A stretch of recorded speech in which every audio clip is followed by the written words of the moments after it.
বিসমিল্লাহির রহমানির রহিম সূরা আত-তারিক ওয়াস-সামাই ওয়াত-তারিক শপথ আকাশের এবং রাতে আত্মপ্রকাশকারীর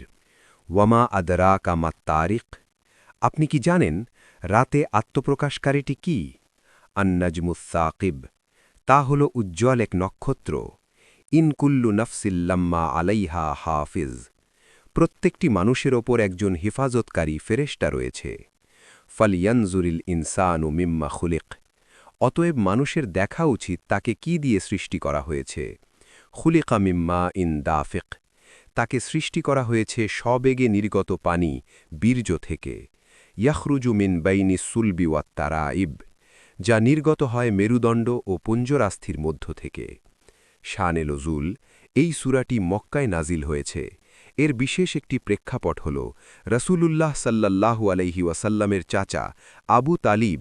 একবার তার কাছে বসে খাচ্ছিলেন এমন সময় একটি তারা বা নক্ষত্র হঠাৎ উজ্জ্বল হয়ে উঠল এবং এর আলো চতুর্দিকে ছড়িয়ে পড়ল আবু তালিব এই অলৌকিক দৃশ্য দেখে বিস্মিত হয়ে জিজ্ঞেস করলেন হে ভাতিজা এটি কি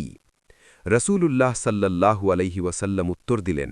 এটি একটি নক্ষত্র যা আল্লাহর নির্দেশে নিক্ষিপ্ত হয়েছে এবং এটি আল্লাহর একটি নিদর্শন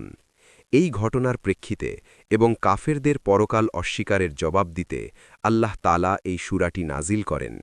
এখানে নক্ষত্রের শপথ দিয়ে বোঝানো হয়েছে যে মহাবিশ্বের সব কিছুর ওপর যেমন আল্লাহর নিয়ন্ত্রণ ও নজরদারি রয়েছে মানুষের ওপরও তেমনি ফেরেশতাদের নজরদারি রয়েছে একটি শিক্ষণীয় ঘটনা সৃষ্টির রহস্য ও পুনরুত্থান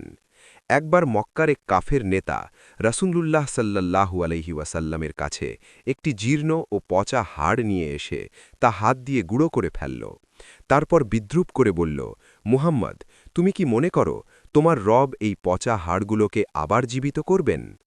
আল্লাহ তাআলা এই সূরার ৫ থেকে ৭ নম্বর আয়াতে সেই প্রশ্নের বৈজ্ঞানিক এবং যৌক্তিক জবাব দিয়েছেন